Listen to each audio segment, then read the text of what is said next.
Merci, merci à tous et à toutes d'être venus.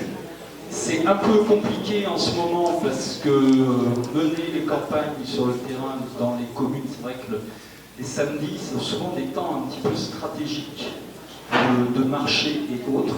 Donc merci de vous être mobilisés. Merci à la section de Coutances pour son accueil, toujours aussi sympathique, tout à fait, était très bon. Merci à nos parlementaires, pour eux aussi c'est pas simple parce que c'est triple peine, hein, campagne, Paris, c'est compliqué aussi. Donc merci de s'être libéré ce matin. Donc je pense qu'on va faire un petit peu un échange tranquillement entre nous comme ça, et on laissera un temps en fin d'intervention où vous pourrez poser des questions, ce sera peut-être plus simple que d'interagir directement. Donc moi je voulais simplement commencer en disant, alors je pose les questions, et puis vous êtes grands et vous piochez les réponses. Moi je me pose quand même une question, pourquoi est-ce que... Bon, je vais peut-être plutôt aussi m'adresser à Monique directement aussi quand même, voilà, ça va être plus simple. En discutant avec des gens plutôt 30-40 ans, ils ont l'air de penser que de toute façon, la retraite, c'est mort. Ça, c'est pas pour eux. C'est un truc qu'ils ne connaîtront pas. Est-ce que on a posé cette réforme? Quel est, moi j'allais dire, l'impératif? Est-ce qu'il y a vraiment cette question qu'on nous serine tout le temps de pyramide d'âge, d'équilibre financier? Tu fais partie du comité d'orientation des retraites. Comment toi tu vois les choses à ce niveau-là? Est-ce qu'il y a vraiment cette urgence et cette nécessité de poser cette réforme? Bonjour à tous, d'abord. Non, il n'y avait absolument pas d'urgence. Je pense que ça a été... Vous entendez bien, parce que ça résonne un peu. C'est bon? Voilà. Il n'y avait absolument pas d'urgence et ça a été bien expliqué par un certain nombre d'économistes, d'abord, de commentateurs ensuite. Effectivement, le corps, chaque année, rend un rapport au mois de juin. Le rapport rendu au mois de juin n'était absolument pas inquiétant, puisqu'on était sur, on va dire, un déficit chronique de à peu près 3 milliards d'euros, qui est l'épaisseur du trait, puisque si on le rapporte au montant des retraites qui sont versées tous les ans, on est sur 320 milliards d'euros.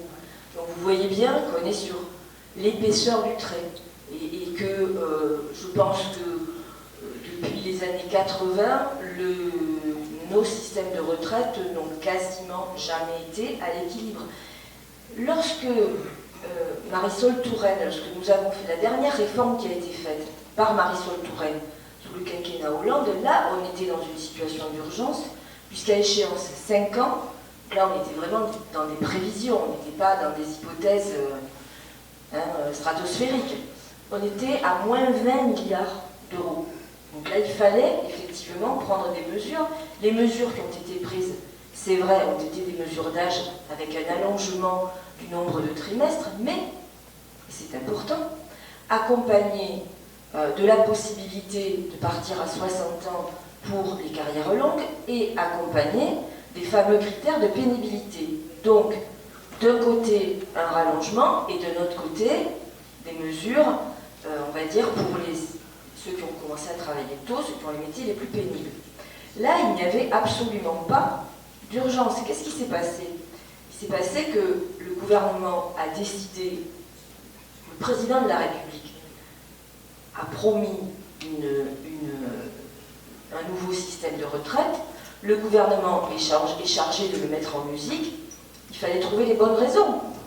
Et donc, la commande qui a été passée, elle a été passée sur des prévisions à un terme très court, en sachant qu'un certain nombre de mesures avaient été prises fin 2018, que ces mesures, ce qu'on appelle communément les mesures gilets jaunes, c'est-à-dire l'exonération de cotisations sociales des heures supplémentaires et des primes qui ont été attribuées par les entreprises qui ont bien voulu les donner, couplées à la baisse de l'emploi public, ont fait que ces prévisions sont devenues beaucoup plus inquiétantes. Mais attention, le corps de travail, le Conseil d'orientation des retraites, il émet des hypothèses.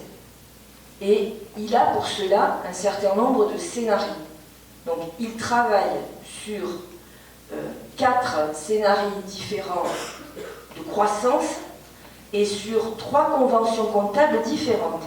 Donc il émet 12, on va dire, hypothèses. La moins sévère était de 7 milliards d'euros, la plus sévère était de 17 milliards. Donc quand on vous dit il y aura un déficit de 17 milliards d'euros d'ici, je ne sais plus combien, 2030, je sais plus combien, c'est absolument pas vrai. Ce sont les hypothèses les plus dramatiques, avec un certain nombre de critères qui ne sont pas ceux de la réalité. Donc non, nous persistons à dire qu'il n'y avait aucune urgence. Par contre, et ça fera l'objet, j'imagine, du débat, notre système de retraite a besoin d'être pérennisé. On reviendra sur cette question-là. Moi, j'aimerais bien qu'on revienne un petit peu sur un point que tu as dit, parce qu'on pose régulièrement cette question de la pyramide d'âge. C'est-à-dire de dire qu'il y a moins de cotisants pour plus de retraités. Et j'ai l'impression, je ne sais pas si toi ou Boris pouvez répondre à ça, mais j'ai l'impression quand même qu'on oublie quelque chose, c'est que nos actifs actuellement créent plus de richesses que les actifs des années 60. Je crois qu'on est sur un ratio de... Pour retrouver le système des années 60, avec 1,67 d'actifs, on génère le même niveau de richesse nationale. Ce qu'il faut dire, si on compare avec les années 60, c'est que par exemple le taux d'emploi des femmes était beaucoup plus faible. Donc le taux d'emploi global de la population augmentait, donc la richesse produite et donc le niveau des cotisations globalement ont augmenté. Évidemment, c'est une donnée à prendre en compte. Mais ce qu'il faut avoir en compte, c'est qu'on n'a plus de gain de productivité aujourd'hui. Et que quand même la question de la démographie, malgré tout, reste une donnée fondamentale du système de retraite, et on aurait tort de le dénier. Simplement, la question qu'on se pose, quand on a fait ce constat-là, c'est de savoir si la conclusion qu'on en tire, c'est écoutez, on va baisser les pensions de tout le monde, ce qui est la conclusion qu'en tire le gouvernement, puisque dans sa réforme, il va y avoir un décrochage du niveau de vie des retraités par rapport aux actifs, il va y avoir un allongement de la durée de travail avec un âge de départ qui va reculer de 3 ans. Donc quand vous baissez le niveau de vie relatif de 30% et que vous allongez de 3 ans l'âge de départ à la retraite effectif, et bien en fait vous faites des économies monstrueuses sur le dos des pensionnés futurs. Nous on a posé la question en d'autres termes. On a d'abord dit que parmi les retraités, ceux qui avaient été des travailleurs pauvres étaient des retraités pauvres, qu'il fallait travailler sur ce plan-là et sur les pensions minimales. Et puis nous avons posé la question de savoir quelles étaient les autres sources de financement que nous pourrions mobiliser pour financer un certain nombre d'éléments de solidarité du système de retraite, notamment pour les mères, pour la pénibilité, etc. etc.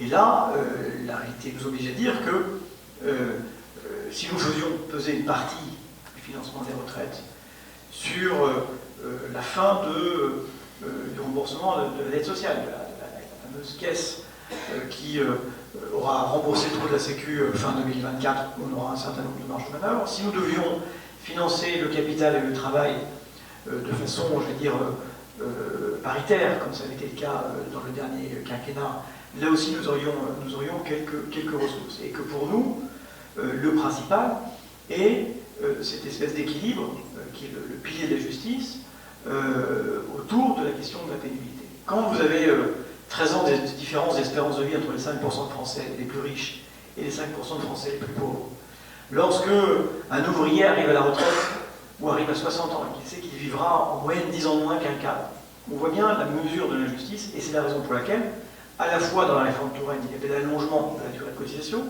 mais enfin la possibilité offerte à beaucoup de ceux qui avaient des espérances de vie à la retraite plus faibles, et qui de fait coûtent moins cher aux finances publiques, de partir plus tôt.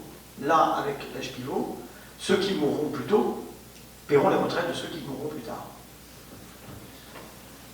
Donc on voit bien, pas d'urgence, j'allais dire, technique. Néanmoins, on peut admettre qu'un gouvernement qui est élu, une majorité, mette en œuvre sa politique. Moi j'allais dire, d'un point de vue vraiment politique de base, comment peut-on arriver à être aussi mauvais? Échec du dialogue en amont. Là, on voit une paralysie parlementaire assez extraordinaire. Je ne vais pas employer le mot amateurisme, parce que là, maintenant, ça devient galvaudé, quoi. Mais comment peut-on en arriver là, se prendre les pieds dans le tapis comme ça? Ça doit être le talent. Juste un parallèle, faire une petite image. Imaginez-vous que vous avez une firme assez ancienne qui produit des automobiles.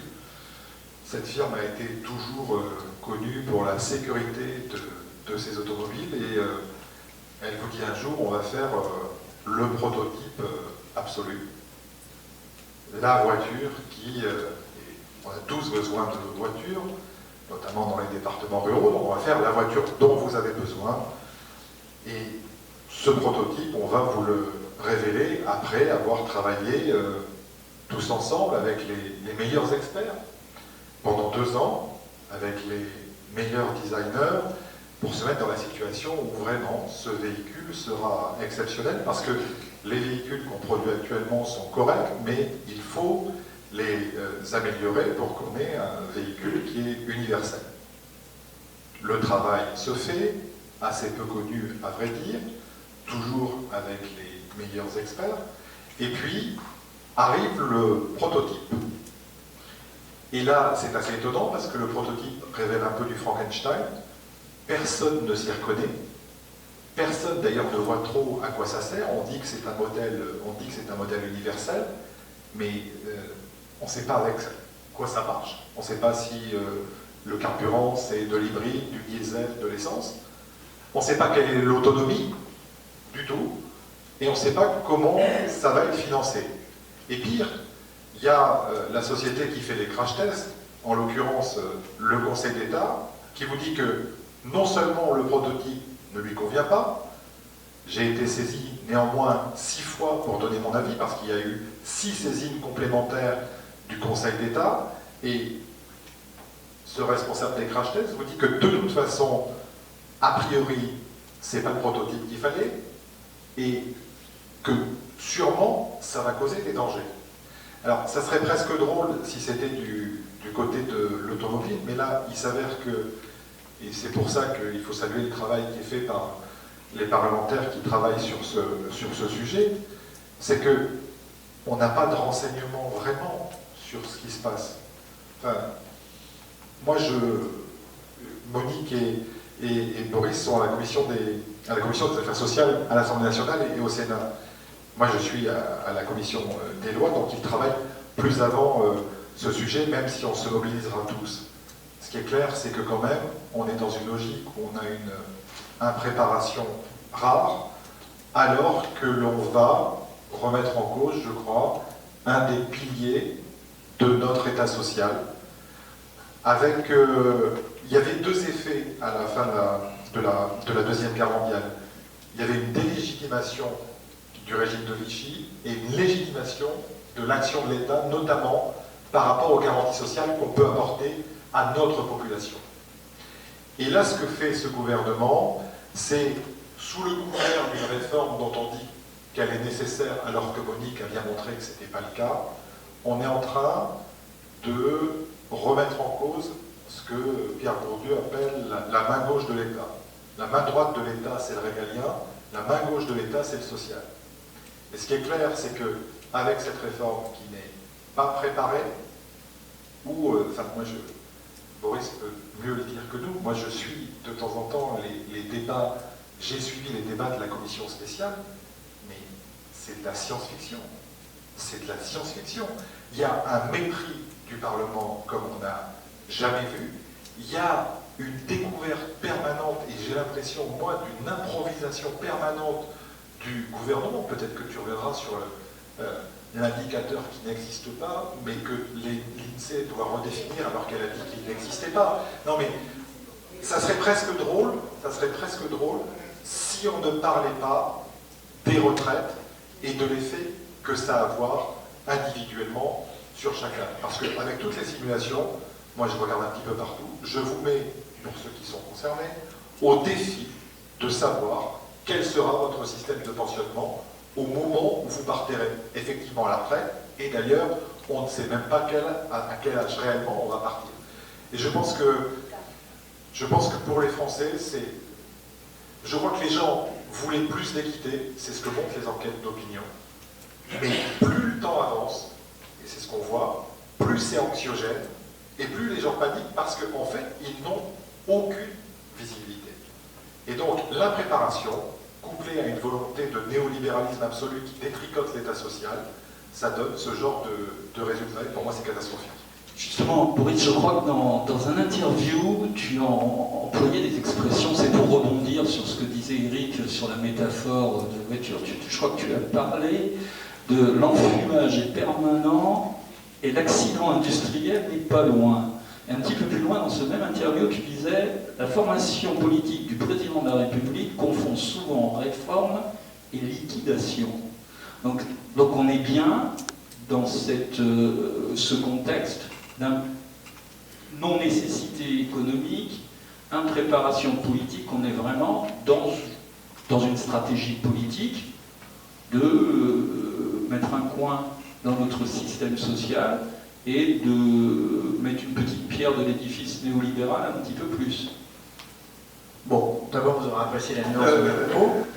Non, la réalité, Monique l'a dit, parce qu'il n'y avait pas de nécessité financière, parce qu'on n'est pas au bord du gouffre sur le plan du financement de notre système de retraite, on avait pour la première fois l'occasion d'une réforme qui pouvait être guidée que par des considérations de justice et de dignité.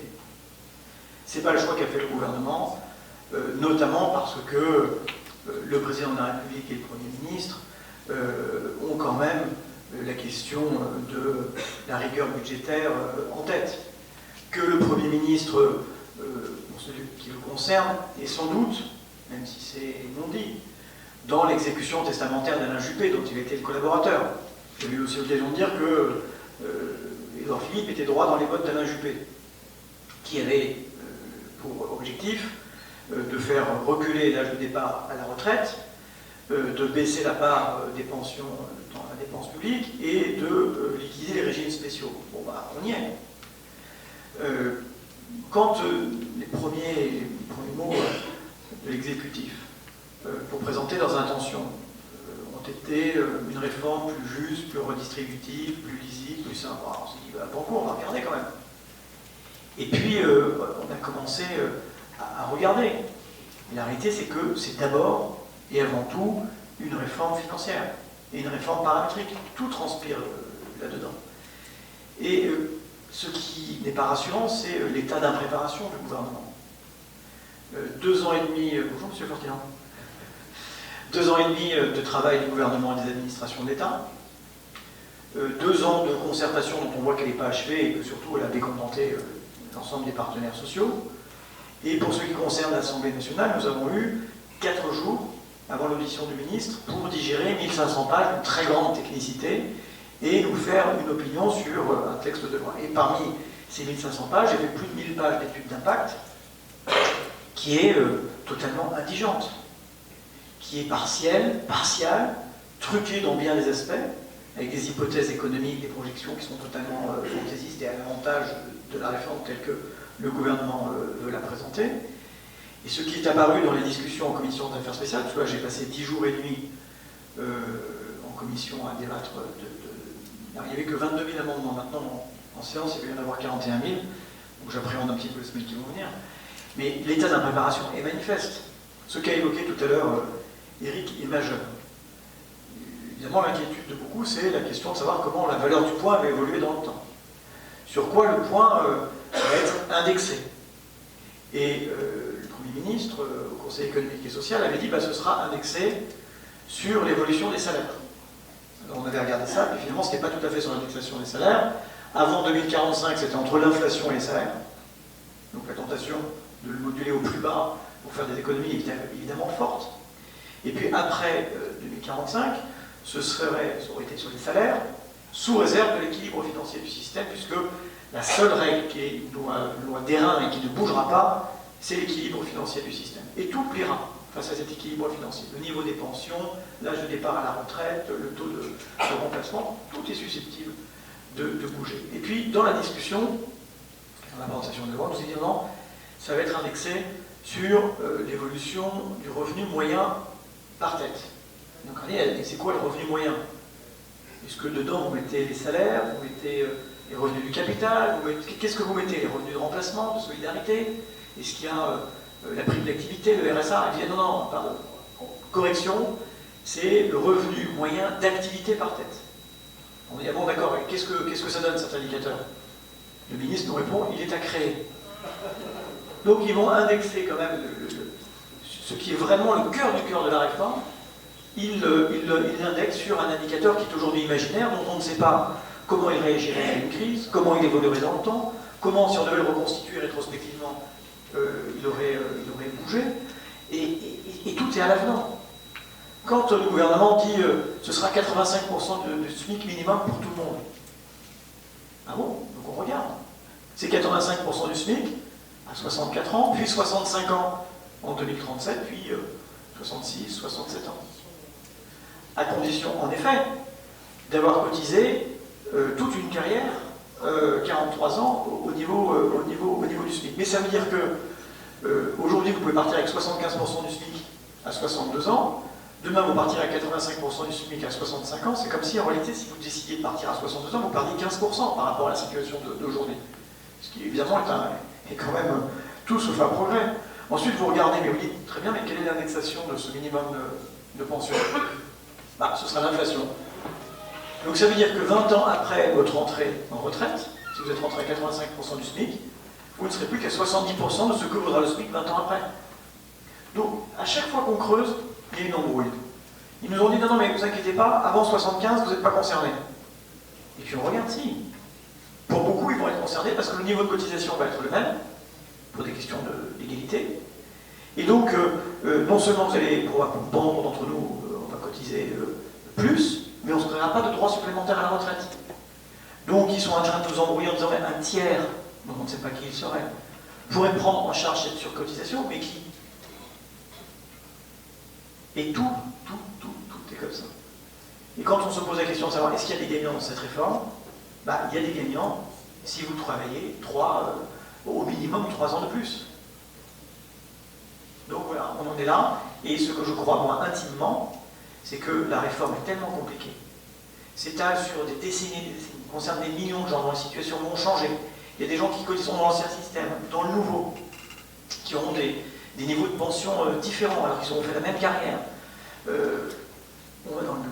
Voilà. Je suis un peu surpris de ce que tu dis, parce que un des grands arguments présentés en avant de cette réforme, c'était de dire, en gros, vu que des gens peuvent avoir des carrières, passer du public au privé, avoir des carrières, le système universel et à point allait enfin donner de la lisibilité.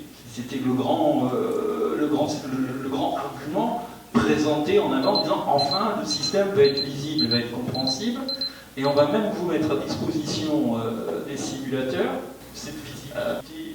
Est-ce que tu peux prendre d'autres exemples pour que les gens, parce que c'est vrai que c'est un peu flou là, ces concepts H-pivot, tous ces éléments, est-ce que tu peux donner du concret à ça? Alors déjà, il y a tellement de choses à dire que je ne sais pas, peut-être aussi que on pourrait peut-être poser des questions pour nous guider un peu, parce qu'il y a énormément de choses à dire, surtout si on veut aller dans le détail. Alors déjà, moi, ce que je voudrais dire, c'est que nous ne sommes pas, enfin en tout cas je parle pour moi, mais nous ne sommes pas contre le système à points en lui-même. Les points, c'est un système différent de ce que nous avons aujourd'hui, c'est un outil, tout simplement. Alors, pourquoi ne pas changer d'outil si cet outil est meilleur? On n'est pas fermé. Bon, Et c'est vrai que pour ceux qui sont retraités ou salariés du secteur privé, qui aujourd'hui pour les salariés cotisent à l'Agirc Arrco, où les retraités perçoivent une retraite complémentaire de l'Agirc Arrco. Vous prenez l'Agirc Arrco, c'est très simple, effectivement. Vous avez acquis un certain nombre de points en fonction des salaires que vous avez gagnés. Ce point a une valeur, vous multipliez le nombre de points par la valeur et ça vous donne le montant de votre retraite complémentaire annuelle. C'est extrêmement simple. Et on peut se dire qu'en termes de lisibilité, c'est vrai que c'est moins simple de calculer sa retraite, la retraite du régime général, de ce qu'on est salarié du privé, parce que ça obéit à des durées de cotisation, nombre de trimestres, heures, machin, tout ça. Bon, très bien. Vous savez, aujourd'hui, vous allez sur le site de la CARSAT, et tout ça est parfait. Quand on vous dit c'est illisible, c'est pas vrai. Ça l'a été peut-être pour des générations antérieures. Aujourd'hui, je vous garantis, moi je l'ai testé, hein, c'est absolument simple, bien sûr à condition d'avoir eu une carrière assez linéaire, je le reconnais. Si vous avez des carrières hachées, c'est plus compliqué d'évaluer votre futur système de retraite. Et un système à points peut effectivement être avantageux pour ceux qui ont des carrières hachées ou pour ceux qui changent. Et aujourd'hui, on sait bien qu'on ne va pas passer 40 ans à faire le même métier. Pour ceux qui passent du public au privé, au système indépendant, un système à points permet d'avoir une certaine visibilité. Jusque-là, je pense qu'on peut être à peu près tous d'accord. Donc pourquoi, si ça permet d'avoir une certaine meilleure visibilité, si ça permet d'avoir des transitions d'un régime à un autre en fonction du métier que l'on a, pourquoi pas? Mais pourquoi pas? Mais à condition de savoir où on va. Or aujourd'hui, tout le monde l'a dit déjà, on ne sait absolument pas où on va. Pourquoi? Parce qu'on part de 42 régimes différents, c'est ça, à peu près? Oui, c'est ce qu'ils disent, parce que certains sont en voie d'extinction de toute façon, n'existent quasiment plus. Donc, qui ont des cotisations différentes, qui ont des modes de financement différents, qui ont donc des rendus aussi différents. Il faut harmoniser tout ça. Comment peut-on imaginer qu'on va harmoniser des choses qui sont parfaitement différentes, aussi facilement que ça, sans qu'il n'en coûte rien aux uns ou aux autres, sans qu'il n'y ait des gagnants ou des perdants, et sans qu'il y ait aussi des transitions à financer.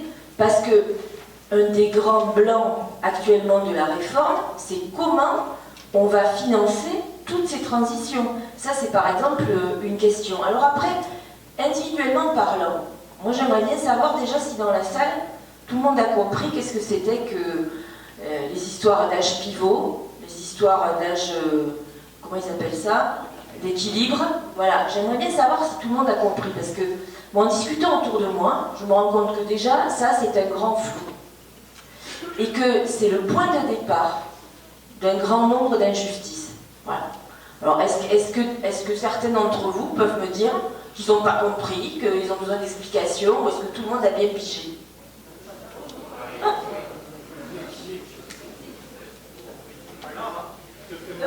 Non, parce que nous, il nous a fallu un peu de temps pour comprendre, et même encore aujourd'hui, quand on lit certaines choses, on a l'impression qu'on n'a toujours pas tout compris.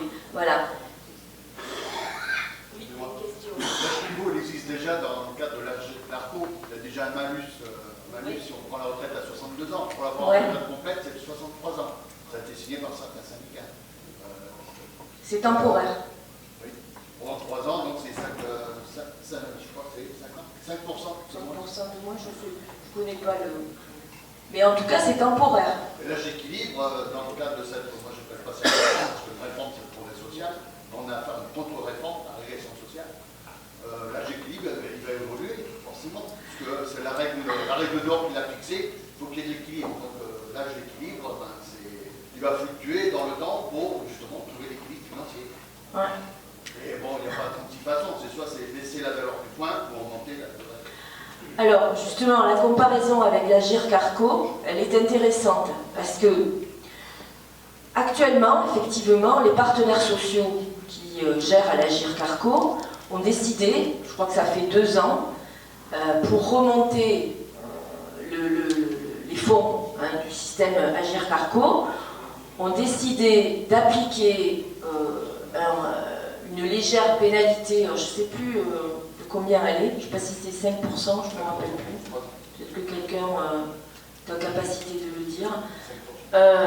Si vous partez à l'âge légal à 62 ans, vous percevez un peu moins, mais lorsque vous arrivez à l'âge, ce fameux âge d'équilibre qui a été décidé par les partenaires sociaux, vous récupérez la totalité de votre pension. Or, dans ce qui est prévu là par le gouvernement, ce n'est pas ça.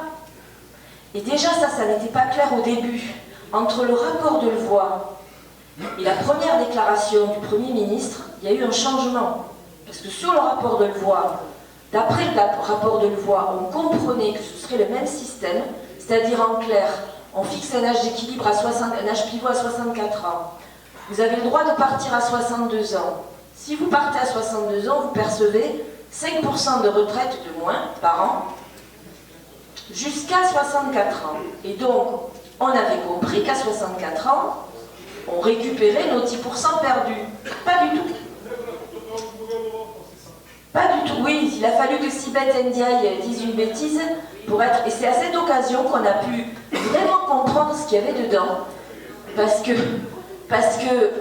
le Premier ministre ne l'avait pas clairement dit. C'est-à-dire qu'aujourd'hui, dans ce qui est prévu, et quand on vous dit que l'âge pivot il a été enlevé, c'est pas vrai, moi je maintiens que ce n'est pas vrai. Dans ce qui est prévu aujourd'hui, l'âge légal ne bouge pas, c'est 62 ans.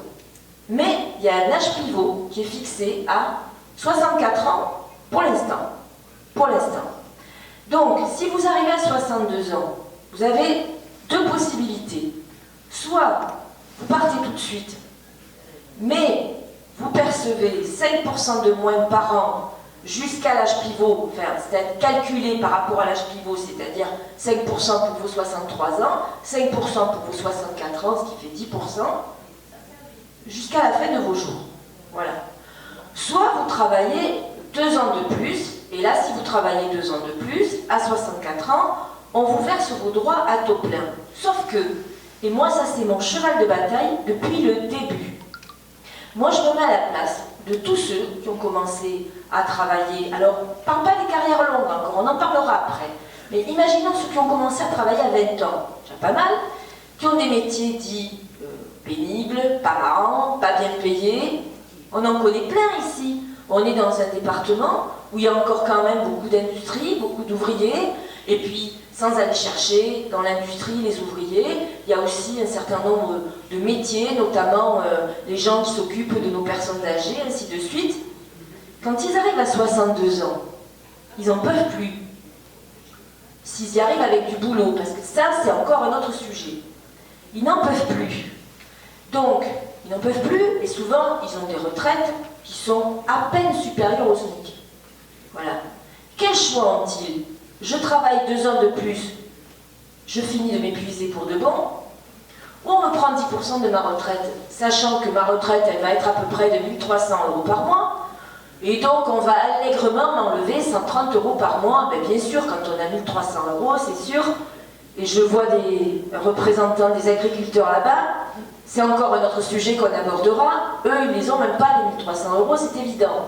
Bon, est-ce que c'est ça le choix que l'on doit proposer aujourd'hui aux Français? Moi, c'est... Alors, il y a plein d'autres choses. Hein. Je vois aussi un avocat là-bas qui pourra aussi nous parler de... Alors, bien sûr, on n'est pas sur les mêmes populations. Mais moi, j'entends la colère des avocats. Pour un certain nombre de raisons, mais tu pourras nous en parler si tu le souhaites, bien évidemment. Voilà. Donc moi aujourd'hui, je pense à tous ces gens et je me dis, c'est dégueulasse, parce que c'est du vol. Parce que là on parle de gens qui auront cotisé le nombre d'années, c'est-à-dire entre 41 et 43 ans. On leur vole 2 ans de leur vie. Il faut savoir qu'aujourd'hui, il y a 7 ans d'écart d'espérance de vie entre un ouvrier et un cadre. Et que l'espérance de vie à la retraite, elle peut même connaître un écart jusqu'à 13 ans entre les plus pauvres et les plus riches dans notre pays. Donc aujourd'hui, on vole 2 années, moi je dis 2 années de cotisation et 2 années de vie. Alors, il y a la conférence de financement où le Premier ministre s'est engagé et a dit aux partenaires sociaux, bah, écoutez, si vous trouvez 12 milliards d'euros, excusez-moi du peu, avant le 30 avril, hein, bien sûr, il n'y a pas de souci, on enlève l'âge pivot. Sauf que, dans cette négociation, le gouvernement a posé certains préalables. Les préalables, c'est on ne baisse pas les pensions, on est d'accord, on n'augmente pas les cotisations. Qu'est-ce qui reste comme possibilité? Il y en a deux. Soit on tape dans les fonds de réserve, ou la CADES. Moi, il y a des discussions entre nous, je ne suis pas partisane de ça, à titre personnel, parce que ce sont des fonds qui ont été mis en place pour gérer les périodes de crise, et nous ne sommes pas en période de crise. D'ailleurs, on n'arrête pas de nous dire que tout va mieux en général. Voilà. Bon. Soit on joue sur la durée du travail. Et d'ailleurs, le Premier ministre l'a redit il y a à peine une semaine ou deux en disant « De toute façon, je ne vois pas comment les partenaires sociaux vont faire pour ne pas jouer sur la durée du temps de travail. » J'écoutais ce matin, en venant sur France Inter, il y avait une émission spécifique là-dessus, Frédéric Sève de la CFDT, que je côtoie au Conseil d'orientation des retraites, et oui, à qui le journaliste de France Inter disait, mais bon, visiblement, cette première semaine, ça s'est pas très bien passé, et visiblement, on est loin d'avoir trouvé. Et oui, enfin, il disait que, et c'est normal, c'est son rôle de négociateur, il espérait encore y arriver, mais pour l'instant, la solution n'est pas trouvée. Ces 12 milliards aussi dont je vous parle, qu'est-ce que c'est? Il faut trouver 12 milliards. Ben, vous l'avez tous entendu. Parce que Macron a décidé que en 2025, quand le nouveau système entrerait en vigueur, il fallait que tout soit à l'équilibre. C'est comme si demain on vous disait, en 2025, il faut que la Sécu soit à l'équilibre. Elle y était presque d'ailleurs, sous-entendu, à l'équilibre, et à cause de ces mesures, bon. C'est comme si demain on vous disait, ben, en 2025, si la Sécu n'est pas à l'équilibre, on arrête de vous rembourser. Où est-ce que vous avez vu ça? Jamais vous avez vu ça. Parce qu'on est dans un pays riche, hein? Et donc on n'en est pas encore à ce genre d'extrémité. Donc, ils ont décrété qu'en 2025, il fallait être à l'équilibre. Alors, comment ils ont calculé ces 12 milliards?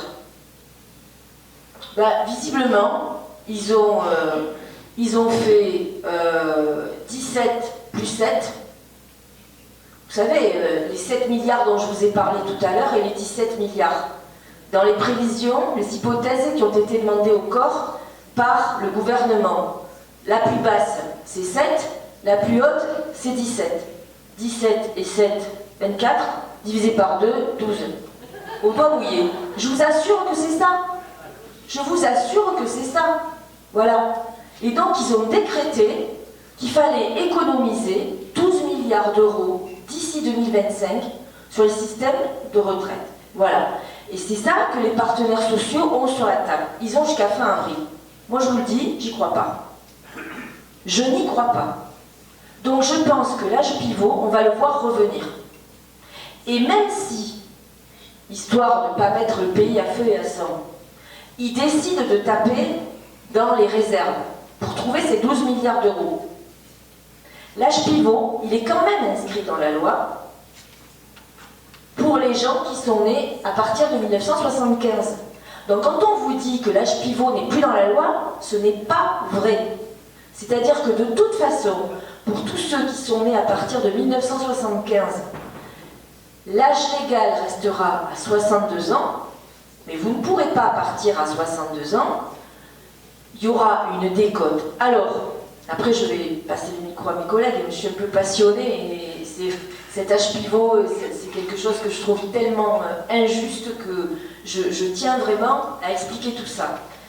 On va vous dire, à juste titre, mais de toute façon, la réforme Touraine, elle a fait que pour les gens qui sont nés à partir de 1973, il faudra avoir cotisé 43 ans.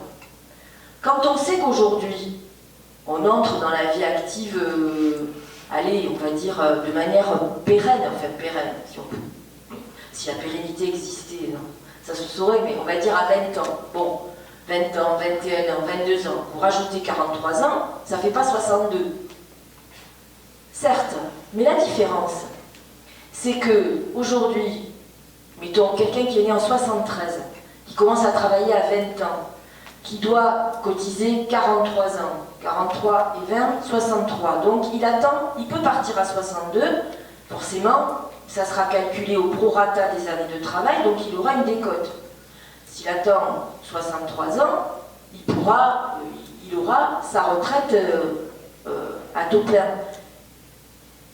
Mais la différence, c'est qu'aujourd'hui, dans quelques années, celui qui choisira de partir à 62 ans,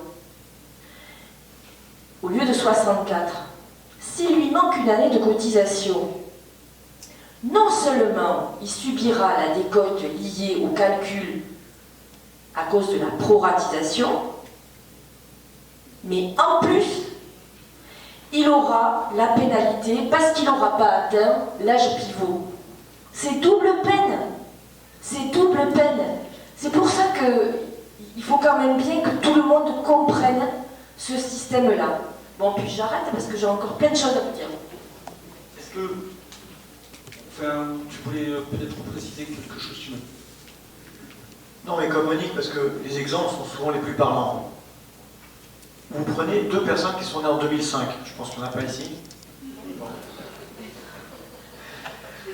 2 personnes nées la même année. Il y en a une qui commence à travailler à 20 ans.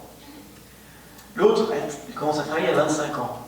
La première qui a commencé à travailler plus tôt, elle arrivera après 43 ans, puisqu'on prend cette référence-là, même si elle n'existe plus en réalité dans la nouvelle réforme.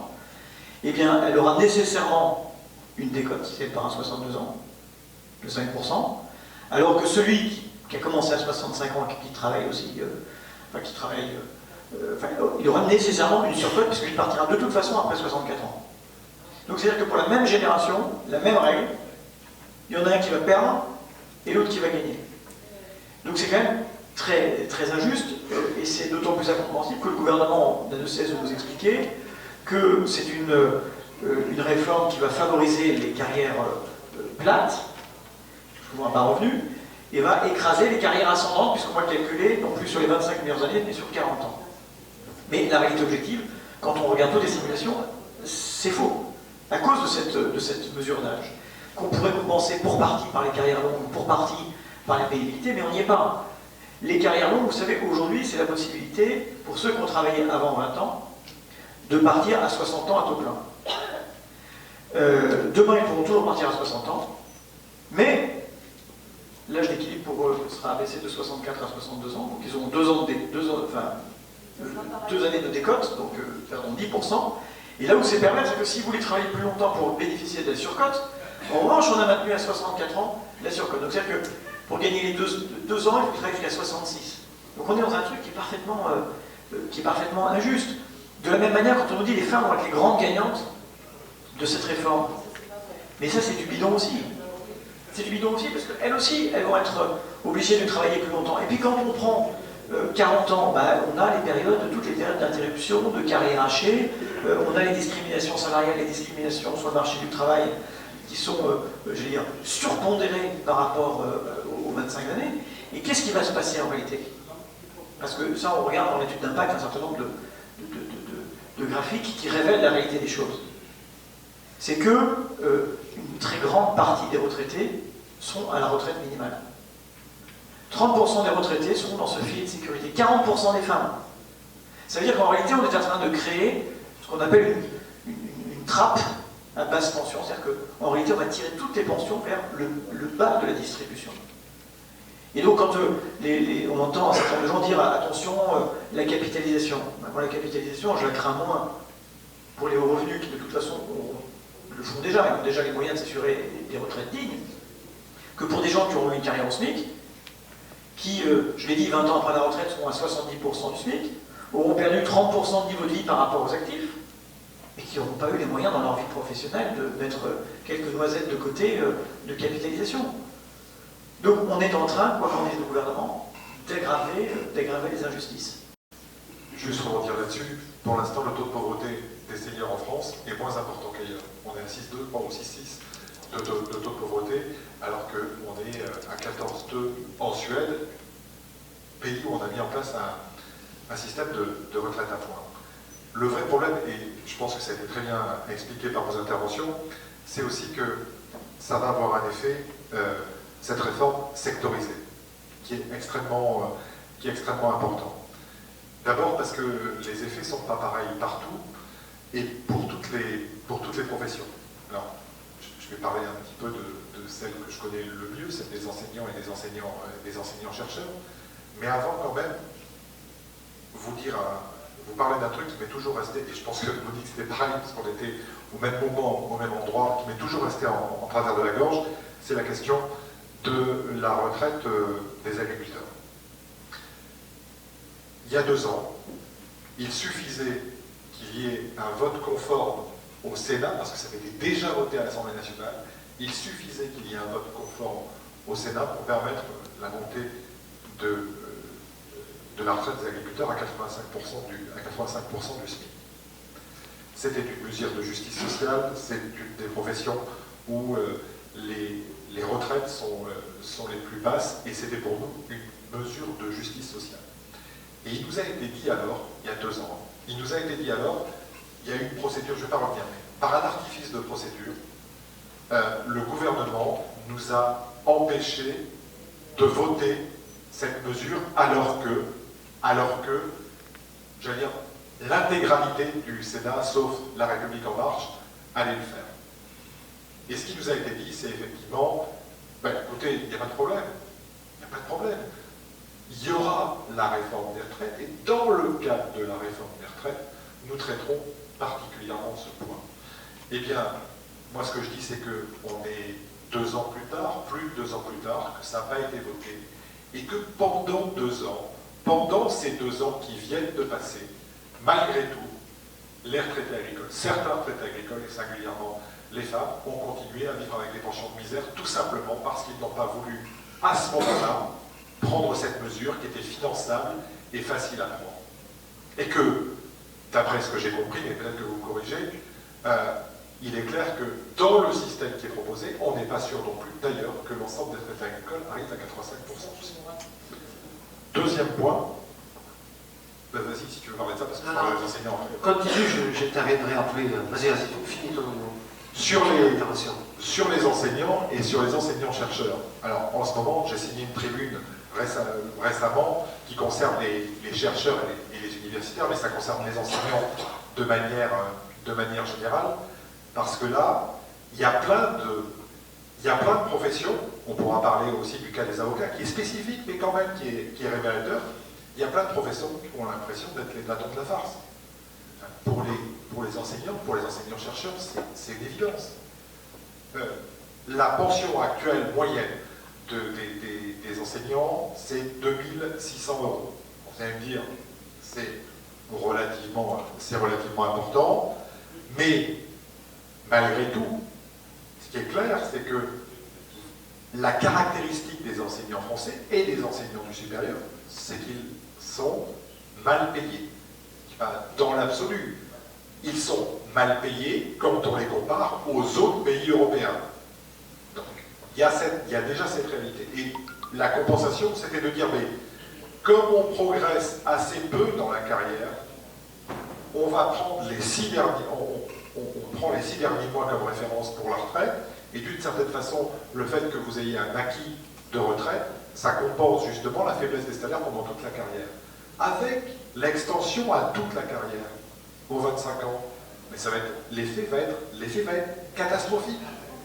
Et donc, la réponse du gouvernement, c'est de dire, non mais c'est pas grave, on va vous donner une augmentation qui sera garantie par la loi, et justement, cette mesure a été jugée de mémoire anticonstitutionnelle par le Conseil d'État. Ça veut dire que la garantie qui était proposée et affichée pour les enseignants n'est plus une certitude. Et que donc, on peut arriver à une baisse de 30% des pensions des enseignants et des enseignants-chercheurs. Alors le gouvernement dit, non mais on va vous donner 10 milliards, donc j'ai dit que c'était inconstitutionnel, et en plus, dans les premières pistes, parce que j'ai regardé un petit peu, Blanquer a fait des scénarios, et là on ne parle plus, à part si j'ai mal lu, on parle plus de 10 milliards, mais on parle de 4 pistes, mais avec 200 millions. Et au mérite, éventuellement, et en disant qu'il faudra peut-être faire des petits boulots en plus, des remplacements gratuits, etc. Donc, en gros, vous comprenez bien que sectoriellement, certains se sentent particulièrement visés, et puis c'est tout simplement une menace pour l'avenir, parce que déjà, l'attractivité de ces métiers s'affaiblit. Tu parlais de la rentrée dans la vie active à 20-21 ans. Pour devenir universitaire, on obtient un poste fixe en moyenne à 34 ans. 34 ans. Alors si vous faites 34 pour 4 plus 43, bon, c'est clair, a priori, ils ont gagné. Donc vous voyez, c'est un problème pour l'ensemble des professions. Et en entendant Monique, je me disais que c'était peut-être la première fois que j'étais content d'être plus âgé que Boris. Pour la retraite. Oui, bonjour. Alors, je suis Serge Moura, je suis président du MODEF des Landes, et la retraite la réforme a été présentée pour les agriculteurs comme étant une avance extraordinaire. Alors, il y en a qui y ont cru, évidemment. Pas nous, parce qu'on n'a pas été dupes de cette affaire-là, comme vous l'avez rappelé, et là, je tiens à remercier les parlementaires landais qui ont été vraiment en pointe sur le combat pour essayer d'obtenir les 85% du SMIC pour les paysans. Et malheureusement, on a affaire à un gouvernement de tordu, parce qu'ils n'arrêtent pas de dire qu'ils veulent récompenser le travail, et en fait, on s'aperçoit que ce sont ceux qui travaillent le plus qui gagneront le moins avec toutes leurs réformes successives. Et j'ai vu, là, je ne sais pas quel jour c'était, mardi ou mercredi, un reportage sur les bûcherons, espérance de vie 62 ans et demi. C'est absolument scandaleux de mettre un âge pivot à 54 ans à ces gens-là. Tous les métiers pénibles sont sanctionnés, et ce sont ceux qui travaillent le plus longtemps, le plus péniblement, qui vont payer la retraite des plus riches, des cadres supérieurs et autres, des gens qui pantouflent entre les ministères et les grandes entreprises du CAC 40. Moi, je suis écœuré, je suis socialiste depuis bientôt 40 ans parce que je ne supporte pas les injustices. Cette réforme-là, elle est absolument scandaleuse. Alors là, la FNSEA a été contente parce qu'on promettait 1 000 € aux paysans. 1 000 € aux paysans, tous les gens qui seront partis avant 2022 n'y auront pas droit. Il faut savoir que c'est 268 millions d'euros qu'il faudrait trouver aujourd'hui pour financer les 85% du SMIC. C'est, comme tu l'as dit Monique, sur 320 milliards d'euros de retraite qui sont versés aux retraités français, c'est 0,08% la somme qu'il faut trouver. Et le président de la République a dit que tout le stock de retraités, ça ne représente jamais que 1 300 000 Français. Et ceux-là, ils allaient pouvoir s'asseoir sur leur espérance d'une retraite décente parce qu'on n'avait pas de quoi trouver ces 260 et quelques millions d'euros. Je suis scandalisé, vraiment scandalisé. Vous ne pouvez pas savoir à quel point je suis en ébullition. Je suis écœuré. Merci. Alors, je suis peut-être passé peut-être en complément, puisqu'on faisait des zooms sur certaines situations. Oui, bonjour Frédéric Butin, je suis avocat à Mont-de-Marsan. Bien qu'avocat à Mont-de-Marsan, je peux faire le porte-parole de mes amis d'Aqua également. Vous m'entendez? Voilà. Donc oui, je disais que je vais me faire également le porte-parole des avocats d'Aqua, bien que étant de Mont-de-Marsan. Je voyais le thème du débat, hein, le combat continue. Les avocats au niveau national sont en grève depuis 2 mois, ce qui, il faut bien le dire, pour une profession de 70 000 est relativement rare, même très rare. Et je ne crois pas qu'on passe pour une profession de grande mobilisation, mais je crois que cette réforme des retraites, on parlait, j'entendais dindon de la farce, et effectivement la profession se considère comme le dindon de la farce. Nous n'avons pas de régime spécial, nous avons une caisse autonome de retraite. Un des points qui était évoqué tout à l'heure, c'était y a-t-il urgence? Le Conseil national des barreaux, qui est notre organisme représentatif, prévoit que sur les 60 années à venir, il n'y aura aucun souci au niveau de la profession. Donc il n'y a aucune urgence à ce qu'on s'intéresse effectivement à la retraite des avocats. Et l'impact, par contre, de l'intégration de la profession sur le régime universel serait que le taux de cotisation qui est aujourd'hui le nôtre, qui est de 14%, doublerait à 28. Ce qui, par un effet mathématique, entraînera nécessairement la disparition d'un certain nombre de cabinets d'avocats, et c'est la raison pour laquelle il y a une mobilisation, qui est une mobilisation forte et unitaire de la profession. Donc moi, nous savons parfaitement pourquoi le gouvernement souhaite effectivement intégrer les avocats au régime universel, c'est parce que cette caisse qui ne demande rien à personne permettrait manifestement le financement du régime. Ce qu'on oublie de dire, c'est que notre caisse d'ores et déjà est une caisse solidaire, c'est-à-dire que nous abondons le régime général à hauteur de 100 millions d'euros sur les cotisations qui sont celles du barreau. Alors, moi, ma question elle est extrêmement simple. Et ça revient au thème même de celui qui est évoqué. Le combat continue. La grève, oui, mais sous quelle forme et que faut-il faire? Vous êtes effectivement parlementaire. J'ai bien compris que les uns et les autres dans l'opposition. Je ne me trompe pas sur ça. Et on entend de plus en plus, et c'est un peu la question qui me taraude, qui serait un déni de démocratie incroyable, on entend de plus en plus parler de 49.3. Y a-t-il un risque que le gouvernement utilise ce mode de pression?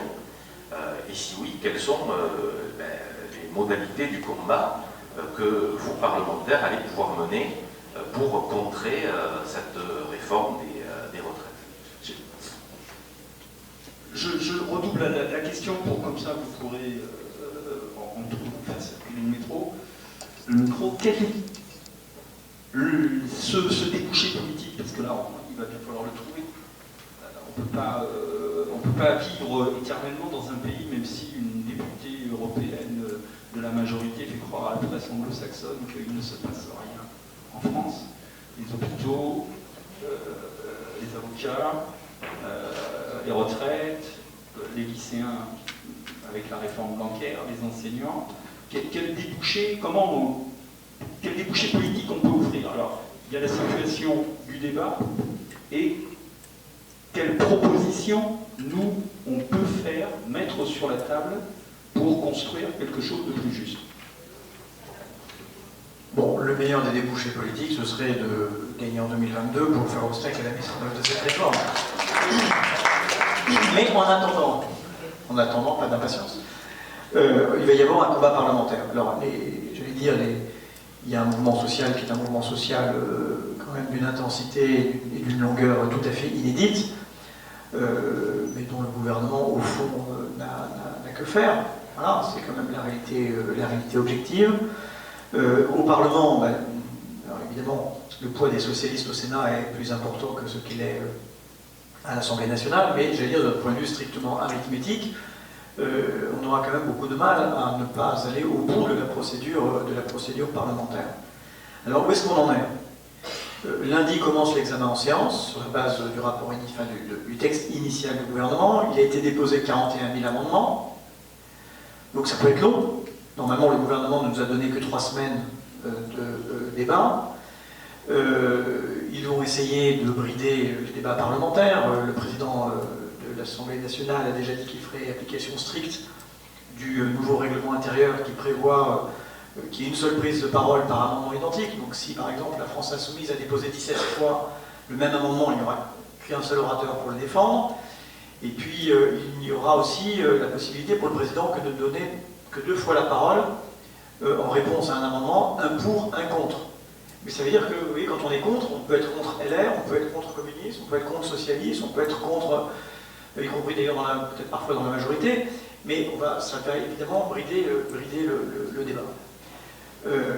Combien de temps va prendre cet examen parlementaire? J'en sais rien. Quelles sont les intentions du gouvernement? Pour l'instant, il n'y a pas de 49.3. Il faut savoir aussi qu'il y a 2 textes de loi, il y a la loi organique et la loi ordinaire, et qu'il n'y a que la possibilité de faire un 49.3 par session ordinaire. Donc ce ne sera que sur l'un des 2 textes. Moi je recommanderais qu'ils le fassent sur la loi ordinaire s'ils ont à choisir un, parce que la loi organique il n'y a que 3 ou 4 articles, donc c'est plus facile. Ils ont d'autres possibilités, quelques manœuvres de séance. ils peuvent décider, le gouvernement peut déposer des amendements destinés à supprimer leur texte, enfin leur article, le réécrire marginalement, mais ça fait tomber tous les amendements qui étaient attachés à l'article initial. Donc là, il se rouvre, mais très, très brève, une période où on peut sous-amender, mais voilà, il peut y avoir ce type de bagarre-là. Il y a le vote bloqué, mais qui ne, j'allais dire, qui ne dispense pas quand même de la discussion. Donc tout ça va être très long, tout ça va donner un spectacle que le gouvernement essaiera de présenter à notre désavantage. Nous, les socialistes, on a déposé, je crois, 700 amendements. Bon, 12 000 chez les communistes, et puis, je crois, 30 000, je ne sais plus, enfin, un truc énorme chez les Insoumis. Parfois pour une virgule, hein. Bon, mais ce sera pour eux à chaque fois l'occasion de prendre la parole. On essaiera nous aussi de prendre la parole chaque fois qu'on le peut, parce qu'il faut quand même essayer de tenir un peu notre rang. Ce que nous avons fait, c'est que nous avons lancé une commission d'enquête parlementaire sur la sincérité de l'étude d'impact.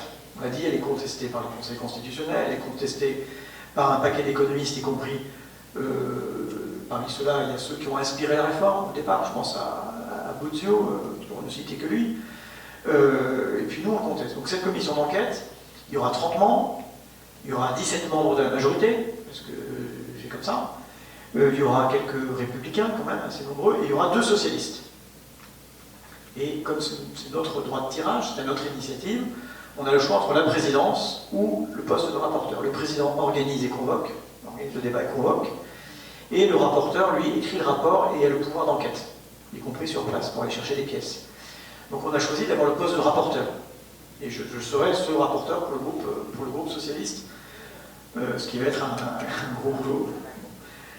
Mais c'est important parce que nous, on voudrait faire évidemment la démonstration de l'insincérité de cette étude d'impact.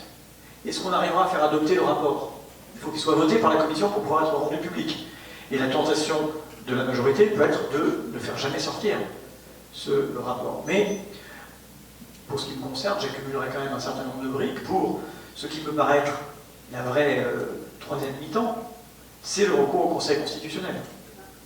À mon avis, il y a beaucoup de motifs d'inconstitutionnalité. Et parmi ceux-là, il y a le défaut d'information du Parlement. Il y a l'extrême complexité de ce qui lui est présenté et dont on peut tirer la conclusion qu'il n'a pas voté en conscience. Bon, moi je compte, je dois dire, beaucoup là-dessus. Il y a beaucoup de gens, des économistes, des hauts fonctionnaires, qui sont prêts à filer des coups de main.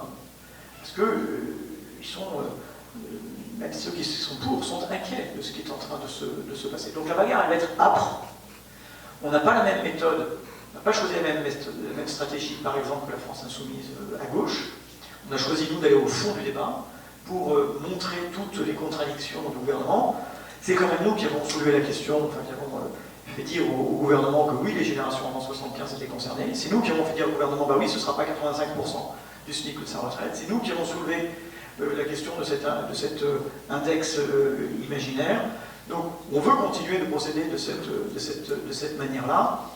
Et puis, je veux dire, même un certain nombre de syndicats réformistes nous disent bah, il faudra quand même voir ce qu'on peut arrêter après 2022. Alors, justement, des pistes de réflexion. Tu en as soulevé déjà, tu t'en as quelques-unes dans tes propos tout à l'heure. Enfin, moi, de toute façon, je sortirai de ce débat convaincu d'une chose, c'est que le seul moyen de maintenir un système de retraite qui permette à tous les Français d'avoir une retraite décente, alors tout le monde met la barrière à un certain niveau, mais voilà, qui permette de vivre dignement. La seule solution, c'est de faire évoluer, enfin la solution qui me paraît la plus importante, c'est de faire évoluer les modalités de financement de notre système de retraite. Parce que quand je disais en préambule que nous savions qu'il faudrait de toute façon faire évoluer le système de retraite, pourquoi nous le savons? Parce que il est vrai que mécaniquement, la question du financement se posera, puisque nous aurons à un moment de plus en plus de retraités. Donc si on veut maintenir un niveau de retraite décent, il faut trouver d'autres modes de financement. Parce que là aussi, je vais essayer de ne pas être trop technique, mais aujourd'hui le gouvernement dit on va rester à 14% du produit intérieur brut. Il faut que le montant des retraites versées ne dépasse pas 14% du produit intérieur brut. Sauf que dans les années à venir, le nombre de retraités va augmenter. Donc c'est pas possible. En clair, si vous avez un gâteau de 10 parts, si vous êtes de 8, ben vous avez des parts confortables. Si vous êtes de 12 et que le gâteau reste de la même taille, ben forcément, votre part à vous, elle est réduite. C'est la même chose. Donc si on veut, parce que le tout c'est maintenir un système de retraite le plus juste possible, mais qui permette aussi aux gens de vivre dignement. Parce que si on regarde ce qui se passe en Europe, c'est pas tout à fait le cas, où on voit que le niveau de vie des retraités a considérablement baissé dans un certain nombre de pays européens. Est-ce que tu me permets de te couper à ce stade-là? Parce que moi, ça m'interpelle aussi à un autre niveau. Je disais tout à l'heure, 14 millions de bénévoles en France. Tu as écrit dernièrement sur les élus. On voit la part des retraités dans l'application de la vie politique locale. Moi, je commence. Il y a ce gouvernement qui a toujours la tentation d'opposer les uns contre les autres.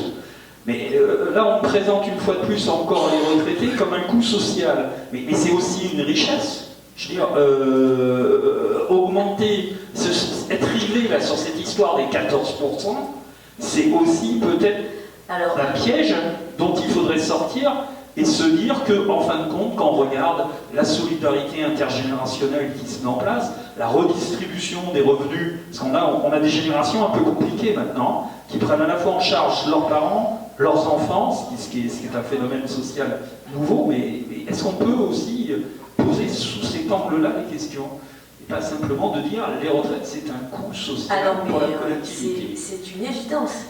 Parce qu'aujourd'hui, en France, le niveau de retraite est, par rapport au niveau de vie des actifs, est tout à fait correct.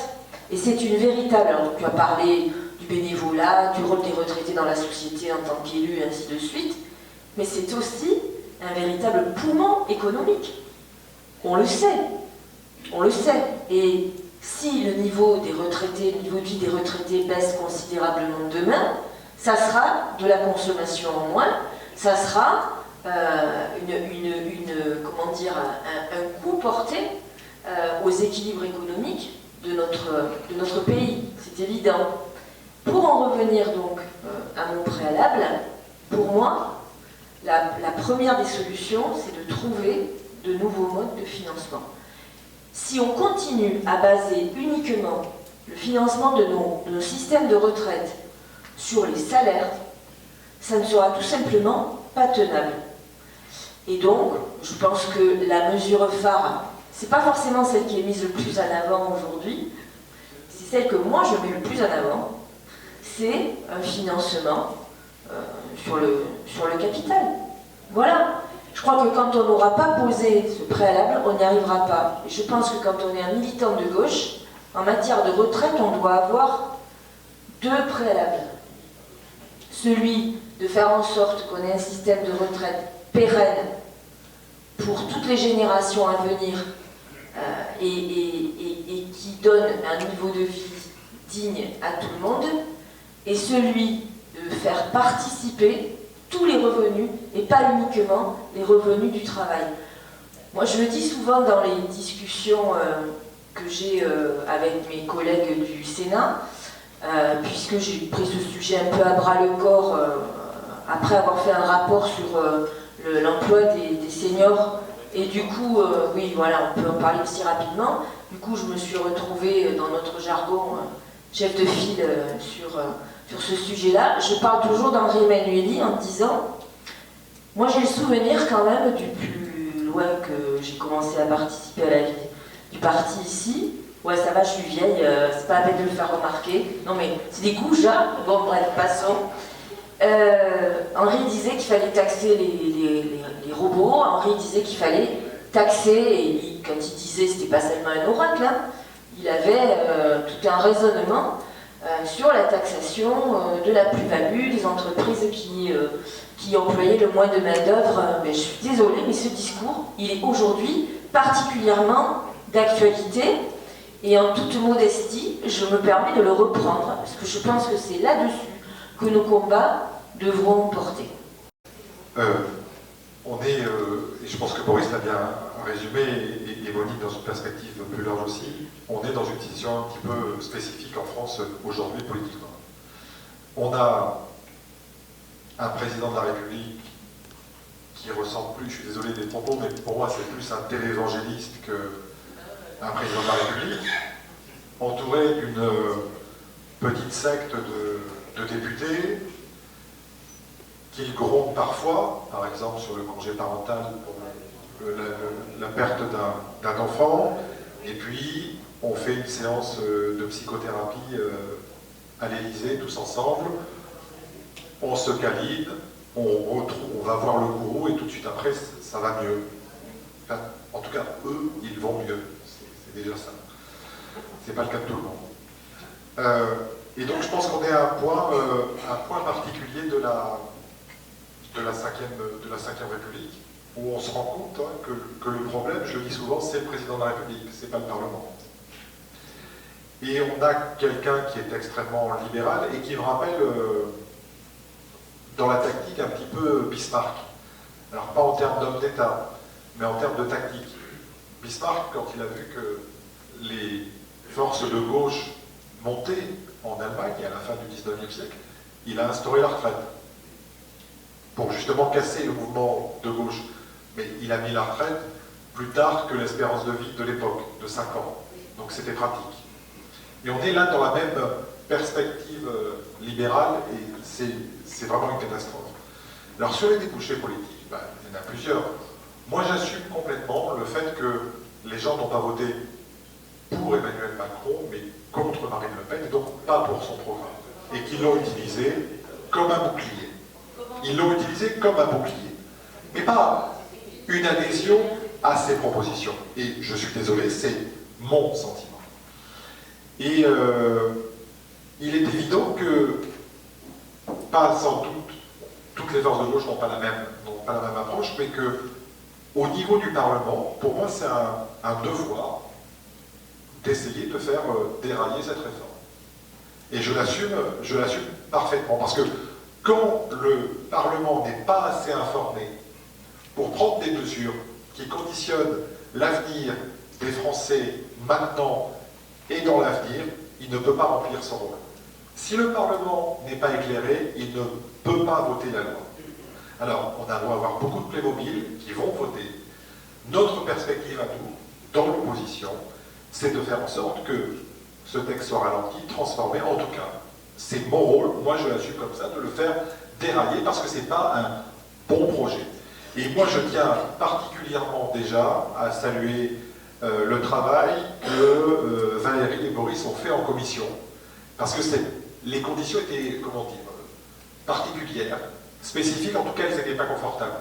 Et elles étaient faites encore une fois pour minorer le rôle des critiques et le rôle des questions. Et là encore une fois, on n'est pas dans un débat démocratique, on est dans un débat idéologique. Je pense qu'il faut assumer de faire dérailler cette réforme parce que tout simplement cette réforme elle risque de faire dérailler notre pays. C'est aussi simple que ça.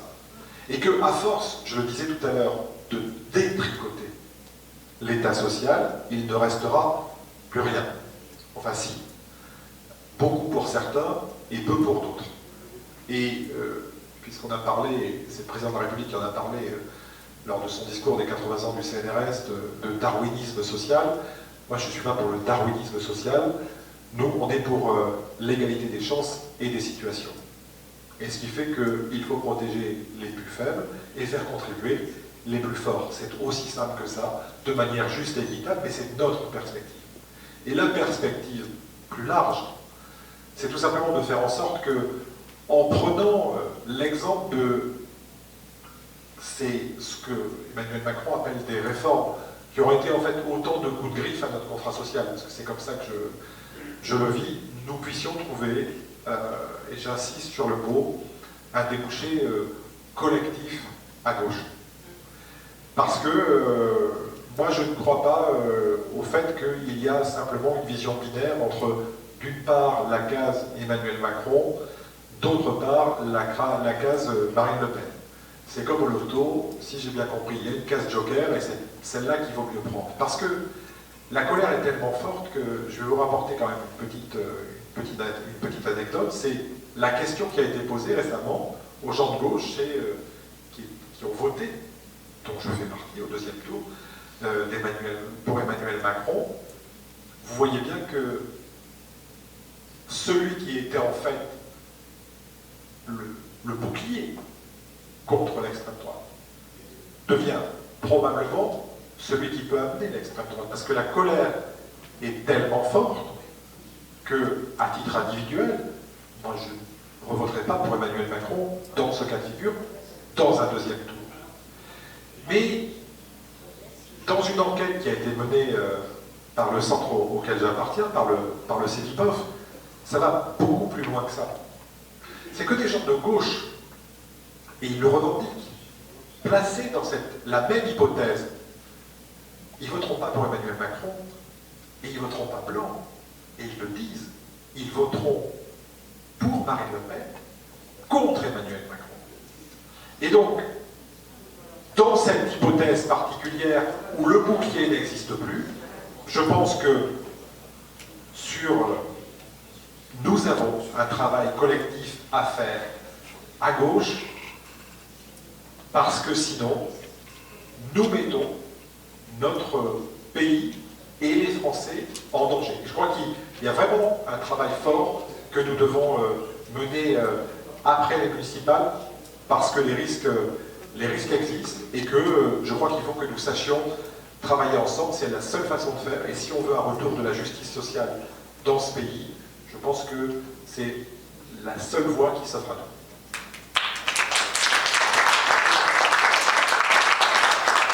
Même si on a fait le tour de beaucoup de choses, il doit très certainement rester des questions en suspens. La parole est à vous. Un micro qui circule. Merci. Bonjour, merci à vous. Ça fait du bien de vous entendre, et que vous mettiez les bons mots dans ce qu'on écoute tous les jours dans les médias, qui ne sont pas, eux non plus, ni très très précis dans ce qu'ils racontent, ni souvent très objectifs. Moi, je voulais savoir un peu où vous en êtes par rapport, j'imagine, des discussions avec les syndicats réformistes là, qui sont autour de la table, qui sont lundi. Est-ce que vous en savez un petit peu plus sur comment ils voient les choses et s'ils vont relancer les mouvements, comment ça se passe de leur côté? Et si on peut compter les forces politiques de gauche avec les forces syndicales? Alors, je le dis parce que ça a été un sujet d'interpellation fréquent des socialistes, en disant vous n'êtes pas sur la position de la CFDT. Et moi, je peux observer que ce n'est pas la réforme de la CFDT. C'est la réforme du Premier ministre et du Président de la République. Et d'ailleurs, si vous écoutez bien ce que dit la CFDT aujourd'hui, elle est quand même très critique vis-à-vis de cette réforme qu'elle considère totalement dévoyée. Et celui qui en a été l'inspirateur, je parlais de Thomas Bozio, l'économiste, dit la même chose. Donc il y a deux cultures syndicales. Il y a une culture de la confrontation, de la contestation, et il y a une autre culture, qui est plus celle syndicat réformiste, qui est j'allais dire, de freiner la chute, quoi, d'une certaine manière, et d'obtenir dans une réforme qui a des chances en effet d'aller au bout, d'obtenir le meilleur ou le moins pire des compromis. Donc ils en sont là. Ce que j'entends pour les avoir eus au téléphone il n'y a pas très longtemps, d'abord c'est qu'ils sont contents qu'on ait repris un certain nombre des amendements proposés par la CFDT à notre compte. Et voilà. Il était bien naturel d'essayer de le faire, comme on l'a fait pour d'autres organisations syndicales. On a eu les barreaux qui nous ont fait des suggestions. Moi, je les ai mis en garde. Je leur ai dit attention, cette conférence de financement, elle est quand même bridée dans les latitudes que l'on vous donne. J'ai dit attention, il y a beaucoup d'angles morts.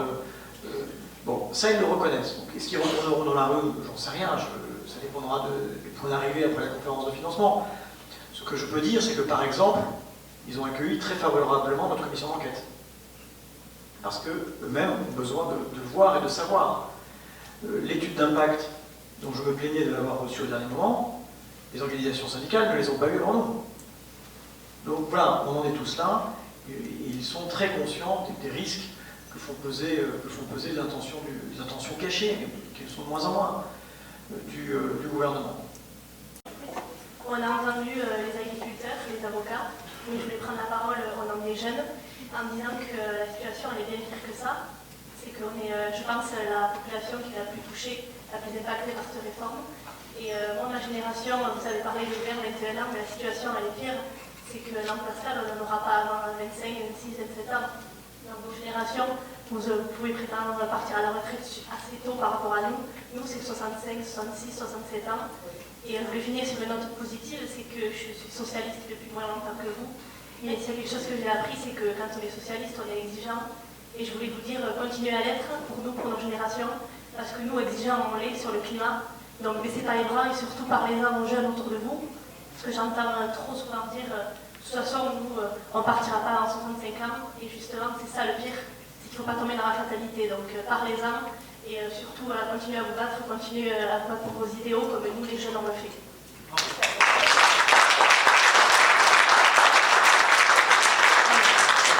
Ben justement, cette parole fait du bien. Merci de la porter. Parce que Christophe avait commencé là-dessus. On entend aujourd'hui de plus en plus de jeunes générations parler des 30-40 et a fortiori encore les plus jeunes dire de toute façon, nous, on n'aura pas de retraite. C'est ça qu'on entend. C'est-à-dire qu'on a réussi, ils ont réussi à mettre dans la tête des jeunes générations que la solidarité, c'était plus une valeur, c'était terminé, et que chacun devrait se débrouiller par soi-même. C'est catastrophique. Et on le voit en matière de retraite, et on le voit dans plein d'autres domaines. C'est absolument catastrophique. Et cette parole, nous, on essaie de la porter. Il faut que vous, les jeunes, vous la portiez dans les mouvements dans lesquels vous êtes. C'est très bien que vous n'êtes pas dans les partis politiques, mais enfin, les jeunes, les très jeunes n'ont jamais vraiment été dans les partis politiques non plus. Par contre, vous vous intéressez à plein de choses. Et vous êtes dans des mouvements, surtout autour de la défense de l'environnement. Mais parlez de ça, parce que ben nous, on va faire ce qu'on pourra, dire, hein, mais l'avenir, nous, on lutte en ce moment, mais si vous ne luttez pas derrière, ça, effectivement, il n'y aura plus de système de solidarité. Et c'est catastrophique ce qui est en train de se passer, parce que, comme le disait Eric, avec cette réforme, ils vont ni plus ni moins mettre à bas ce qui a été le socle de notre système social dans ce pays. Rien que ça. Enfin, ils vont, en l'espace de quelques heures, quelques mois de débat et quelques heures de vote, ils vont foutre en l'air tout ce qui aura été construit à la fin du 19e siècle et au début du 20e siècle, avec des dizaines et des dizaines d'années de lutte menées par des gens qui, pour beaucoup, en sont morts physiquement. Voilà, je ne veux pas dramatiser, mais c'est quand même ça.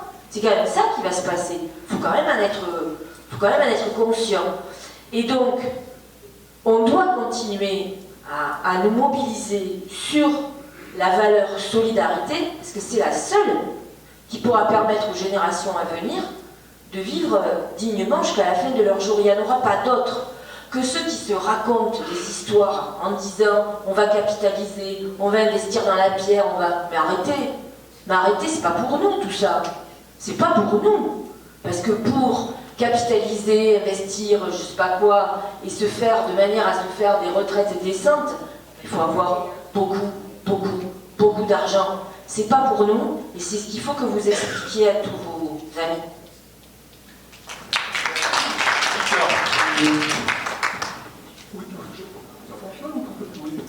Donc, il y a une chose qui n'a pas été évoquée, c'est le fait qu'aujourd'hui, quand les personnes prennent leur retraite, il y en a 1 sur 2 qui n'est pas en activité. Donc si on prolonge encore la durée d'activité, il y aura encore moins de personnes qui seront à la retraite et moins de personnes qui pourront avoir une carrière pleine, comme ils disent. Et il y a un deuxième point que je voudrais évoquer, c'est que la majorité actuelle, et j'ai entendu des députés, Mme Dubost, je crois, qui a main sur le cœur juré, on va surveiller le Premier ministre, on va surveiller le gouvernement pour que le prix du point ne soit pas baissé. Donc, ce qui veut dire que dans 20 ans, il ne sera plus parlementaire et le gouvernement qui sera là à ce moment-là fera ce qu'il voudra. Mais surtout, il faut se souvenir que ces gens-là, dès qu'ils sont arrivés au pouvoir, ils ont désindexé les pensions de retraite sur l'inflation et ils ont augmenté de 1,7% la CSG des retraités. Alors, le passé est toujours prévisant de ce qui va se passer après. Le passé induit l'avenir. Et si nous nous sommes trompés dans le passé, croyez bien que nous nous tromperons dans l'avenir. Mais je veux dire, c'est hyper que ça, c'est que un certain nombre de députés En Marche sont parfaitement sincères quand ils se lèvent la main sur le cœur et qui disent « mais non, mais jamais ». C'est juste qu'ils n'ont rien compris. Moi j'en ai une qui s'est levée et qui m'a dit « mais si, bien sûr, ce sera 85% du SMIC, toute la retraite ». Et puis je lui ai dit « tu lis. Lis, si tu veux, je te le lis. » Parce qu'ils ne comprennent pas. Ils ne comprennent pas sur la valeur du point. La valeur du point ne baissera pas. Ou les pensions ne baisseront pas. Oui, c'est sûr, quand tu auras une pension de 1000 euros, ça ne baissera pas, mais ça n'augmentera pas. Et puis, les salaires, eux, augmenteront plus vite. Donc, il y aura des pertes de pouvoir d'achat. De la même manière, comme, vous savez, c'est compliqué, hein. Monique a dit ce que vous avez compris, ce que c'était que l'âge pivot. Mais vous voyez bien la différence entre la valeur d'achat et la valeur de service du point? Hein? Bon. Il se trouve que tout ça est compliqué, mais comme ce sont deux, c'est ce que vous pouvez vous acheter, le nombre de points que vous pouvez vous acheter chaque année, c'est simple, ça c'est la valeur d'achat. Et la valeur de service, c'est le niveau de conversion, le taux de conversion auquel vous liquiderez votre pension. Mais il n'est pas dit que les deux évoluent de la même manière. Et puis par exemple, imaginez que l'indexation de la valeur d'achat se fasse sur le niveau moyen des revenus d'activité, ce qui est indiqué. Si vous êtes en dessous, si vous, votre propre rémunération, elle est en dessous de l'évolution moyenne, ça veut dire que votre pouvoir d'achat du point, il baisse. Donc vous pouvez, y compris dans la façon dont vous allez vous constituer votre carrière, créer des inégalités. Donc l'idée selon laquelle 1 euro cotisé donc vous avez les mêmes droits, tout ça est quand même du bidon absolu. Du bidon absolu. Donc ils sont en train de multiplier les inégalités, les cas d'espèces, et les 42 régimes spéciaux. Et en fait, ils sont en train d'en créer des centaines et des centaines. Franchement, ça va être le bordel. Hein, ça va être le bordel, ça va être perclus d'injustice et d'incompréhension. Sur les seniors, je vais laisser Monique répondre, mais il y a quand même un sujet, en effet, sur le taux d'emploi, qui n'est pas à délier de la question de la réforme de l'assurance chômage, puisque ce que vous apprenez dans la réforme des retraites, c'est qu'au fond, quand vous serez senior, vous aurez le choix entre l'assurance, enfin le chômage ou la décote. Voilà, c'est quand même ça le problème. Mais je laisse Monique répondre sur les seniors. On fait tout simplement parce qu'avec un collègue, les Républicains du Sénat, j'ai travaillé sur une mission d'information sur l'emploi des seniors et nous avons produit un rapport. Nous n'avions, vous pouvez vous en douter, pas tout à fait la même vision des choses. Donc, sur un rapport parlementaire, on est censé tirer des conclusions qui agréent tout le monde. Bon, moi, certaines, j'ai pas voulu les... Je n'ai pas été d'accord. Nous sommes tombés d'accord pour acter nos désaccords. Voilà, si je puis dire. Donc, il est facile à lire, hein, vous verrez. Il peut être assez intéressant. Mais je ne récupère... Je n'ai pas tout co-signé, on va dire. De même que mon collègue, d'ailleurs, n'était pas foncièrement d'accord avec tout ce que je pouvais dire. Ben, c'est la démocratie et c'est plutôt rassurant, d'ailleurs. Donc, sur l'emploi des seniors, aujourd'hui, l'âge légal de la retraite est à 62 ans. Seuls 52% des Français sont au travail à l'âge légal du départ à la retraite. Vous avez bien entendu, 52%. Ça veut bien dire que tous les autres sont dans d'autres situations. Des situations de chômage, des situations d'invalidité, des situations de maladie, ainsi de suite. J'entendais ce matin, toujours en venant là, sur France Inter, bon, vous le savez, les chiffres de l'emploi se sont améliorés. La seule catégorie pour laquelle ça ne s'améliore pas, ce sont les seniors. Voilà. Dans ce rapport sur l'emploi des seniors, on a bien sûr travaillé à des propositions. C'est très très compliqué. Et moi je ne suis pas une grande fan des nouvelles technologies, là vous savez. décidément, oui, je suis la plus vieille, mais pour plein de choses. Et avant-hier, ma fille qui bidouillait mon téléphone a vu que je n'avais pas vu tous mes messages Messenger. Et j'avais un message, je vous le raconte parce que, voilà, c'est vraiment pile poil dans le sujet.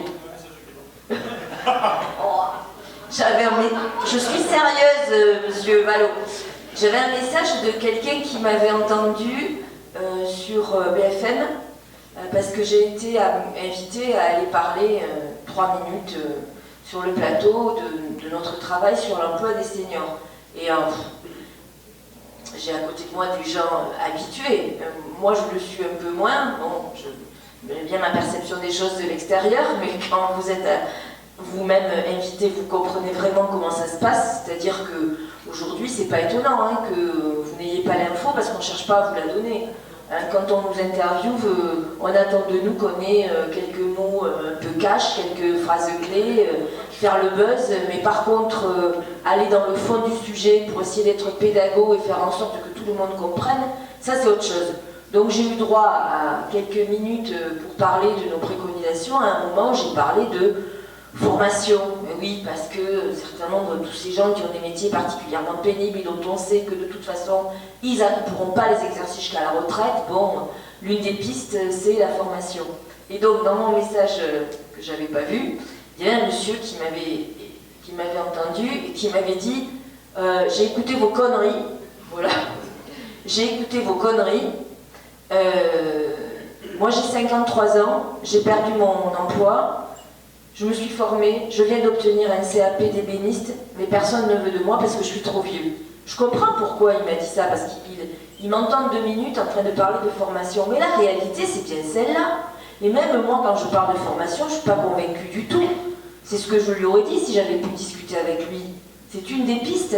Mais on sait très bien aujourd'hui que la clé, c'est les employeurs qui l'ont. C'est pas la peine qu'on se raconte des tas d'histoires. Hein. Ce sont les employeurs qui, aujourd'hui, ont la clé sur la pénibilité et sur le fait de recruter des gens qui ont, ou de garder, ou de recruter des gens qui ont passé 50 ans. Voilà. Alors on peut préconiser plein de choses, on peut mettre en place un certain nombre de systèmes, on en a déjà mis en place, ils n'ont pas fonctionné, mais aujourd'hui ce sont quand même les employeurs qui ont la clé. Et pour terminer là-dessus, Victor, ce que pointe justement, une des choses que pointe le Conseil d'État, c'est le fait que le recul de l'âge de la retraite, les conséquences de ce recul sur le chômage, sur les comptes donc, de l'UNEDIC, sur aussi les comptes des départements, avec le RSA, tout ça n'a pas été chiffré. C'est-à-dire que d'un côté, on va faire effectivement économiser de l'argent à notre système de retraite, mais on va rajouter à tous les autres. Et ça n'est absolument pas chiffré. Juste pour vous raconter une petite anecdote, dans la semaine, enfin les jours qui nous écoulaient, on arrivait à un article qui est justement sur le cumul emploi-retraite, donc sur les seniors. Et puis il y avait des propositions qui me paraissaient quand même pas tout à fait sérieuses, notamment si vous continuez à cumuler emploi-retraite entre 62 et votre âge pivot, vous cotisez mais vous ne créez pas de droits supplémentaires. Et puis comme j'aime bien râler et poser des questions, je m'apprêtais à râler très fort, et puis là je lis la note de bas de page, conformément au rapport Lubin. Je merde, je peux pas.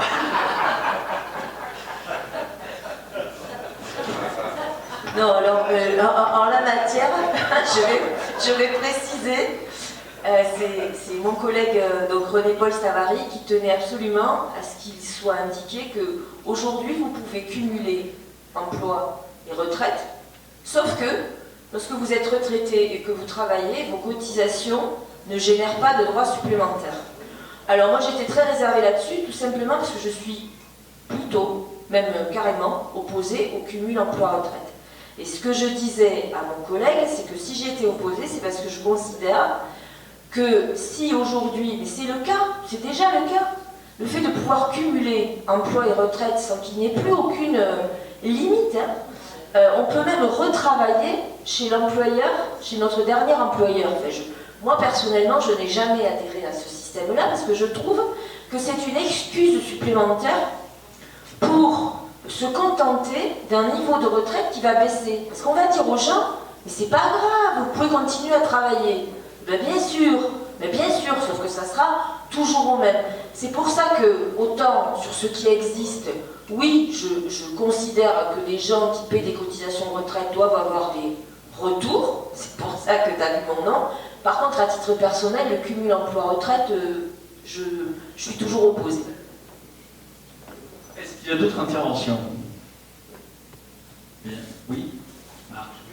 Voilà, je suis un peu au-delà des retraites, hein. C'est l'article 49 et 50 du projet de loi, c'est la mort des CARSAT. D'ailleurs, lundi, il y a une journée noire de la sécurité sociale. Tous les syndicats, tous les employés de sécurité sociale sont pris à la grève. Lundi noir, comme à la RATP, à la SNCF, lundi. Donc, c'est la disparition de nos caisses de sécurité sociale. Donc, les employés craignent pour leur emploi, pour leur convention collective, etc. Donc, ça, c'est au-delà des retraites, c'est bien la sécurité sociale, c'est l'issue du Conseil national d'administration de 45 qui est voué à la destruction de M. Macron et de ses sbires. Donc voilà, c'est une attaque en règle contre la sécurité sociale. Mais bon, moi je suis dans les faux, je veux dire, comme l'on-l'aide, la sécurité sociale mérite bien une grève générale. Je crois que c'est la question qu'on se pose, nous, en tant que syndicalistes, c'est comment faire reculer, et d'une seule façon, c'est le blocage économique du pays. Merci. Bien. Moi, je veux juste rajouter un truc. Tu permets? Je pense que tu vas conclure. Non, je voudrais reparler un petit peu des femmes. C'est un sujet qui me tient à cœur, dont on n'a pas beaucoup parlé. Eh ben non. Hein. Aujourd'hui, un des arguments avancés par le gouvernement, c'est de dire, et par tous les députés LREM en chœur, c'est de dire cette réforme, ça sera un plus pour les femmes, ça va être extraordinaire.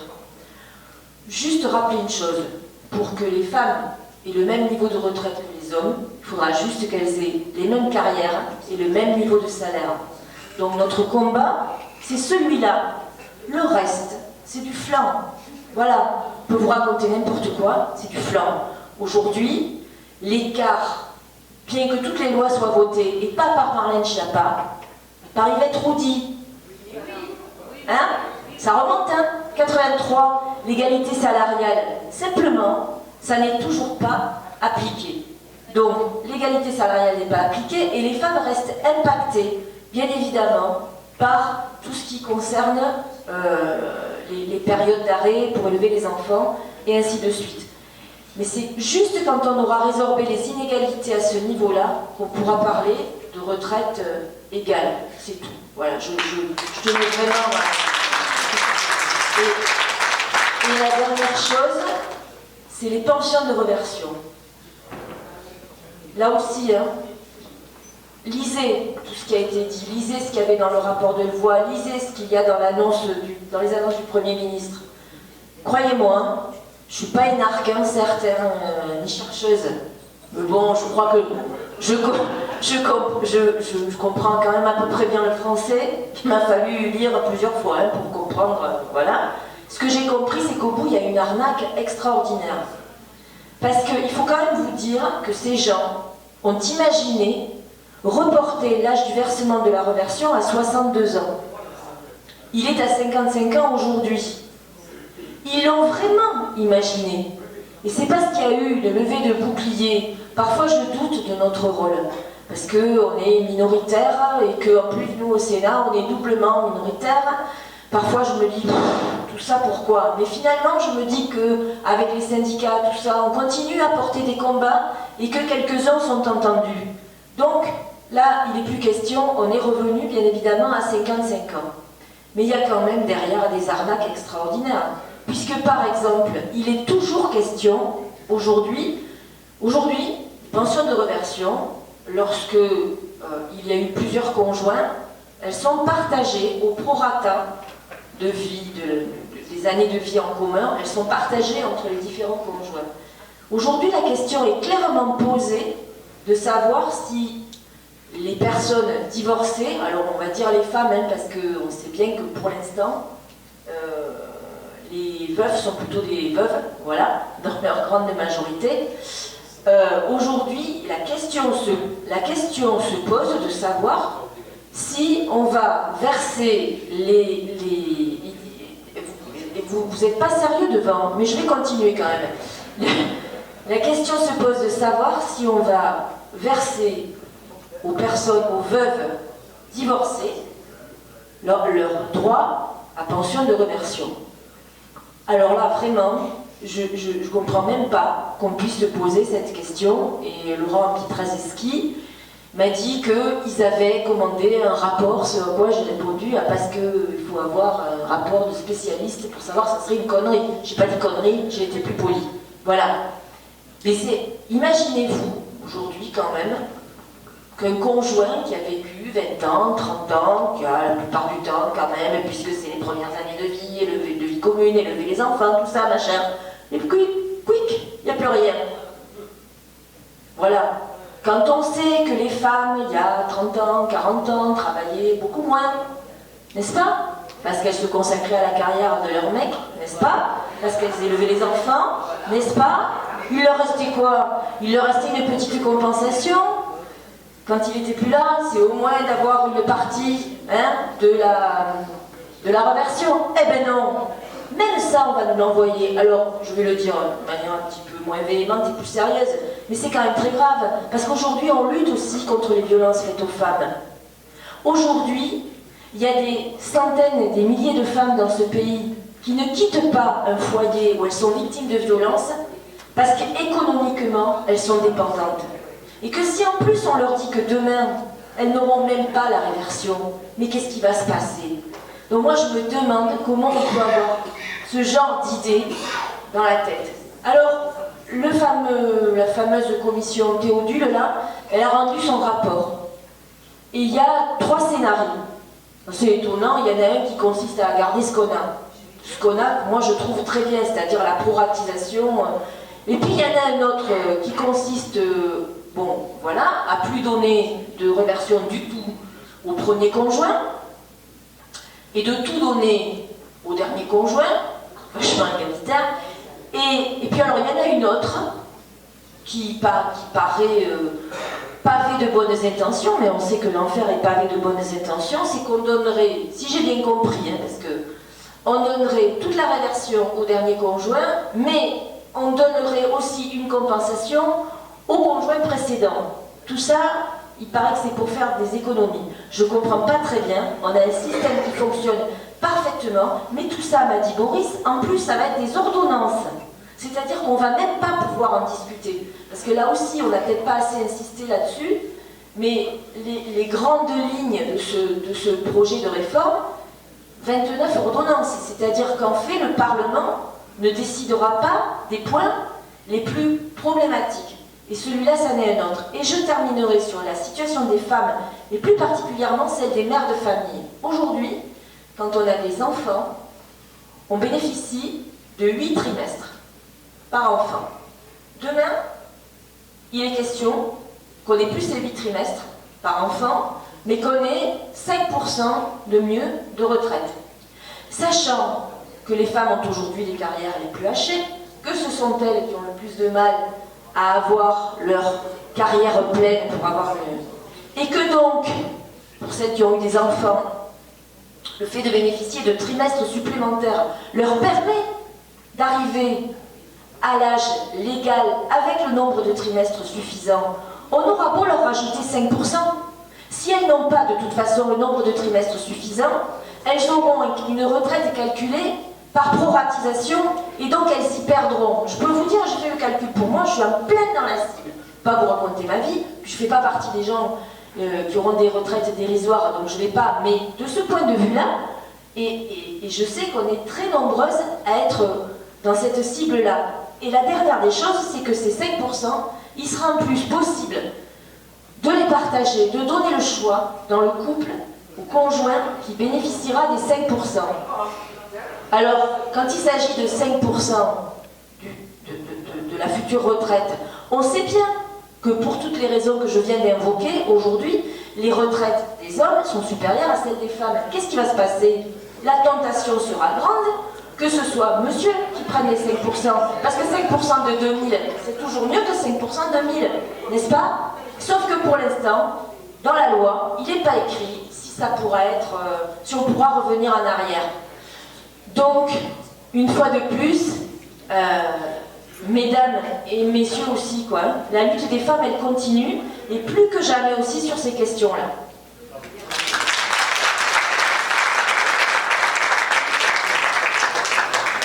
Je voulais juste faire une petite réflexion, c'était très général, je ne sais pas si un représentant de notre grand quotidien régional aujourd'hui, parce que la semaine dernière, dans Pilier Aiguille, j'ai vu qu'il était temps que les socialistes se mobilisent le 15 février pour les retraites, et que c'était bien qu'on fasse quelque chose. C'était pour rassurer Sud-Ouest et ses journalistes, et pour dire qu'on n'avait pas attendu le 15 février, que le 15 février, c'était la date ici, et que, accessoirement, je les invitais à aller regarder non seulement les contre-mesures que nous avions proposées collectivement, et le travail déjà fait par nos parlementaires à l'Assemblée.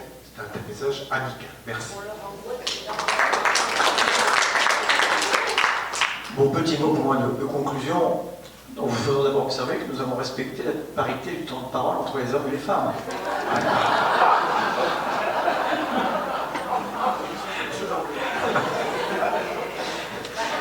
Bon, avec Monique, on se chamaille souvent, mais ce que je peux vous dire, c'est que dans les semaines qui viennent, et c'est vrai que c'est dommage que Sud-Ouest ne soit pas venu ce matin, parce que c'est quand même rare qu'on ait deux parlementaires du même département qui soient chacun responsable d'un texte aussi important, Monique au Sénat, moi à l'Assemblée nationale. Et la vérité, c'est qu'on se bagarre quand même comme des lions. Donc moi voilà, ce que je voulais vous dire, c'est que les semaines vont être âpres, vont être des semaines de bagarre, même des mois, hein, jusqu'au conseil constitutionnel. Vous pourrez compter sur nous, alors on risque d'être un petit peu pris la nuit et même les week-ends à venir, mais occupez-vous des municipales, et nous on s'occupe de vos retraites. C'est comme ça? Alors, moi, je suis juste aussi, encore vous réitérer mes remerciements, les remerciements à la section de Pontonx, à la Fédé. Moi je pense que c'est vrai, des fois on peut nous critiquer, ou voilà.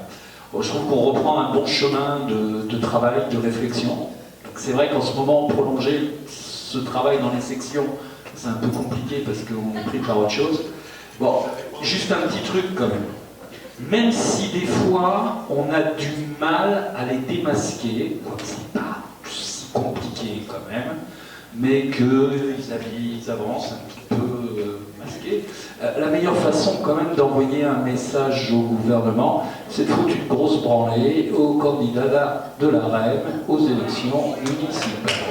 Je pense que si ça commence par ça, on tient le bon bout.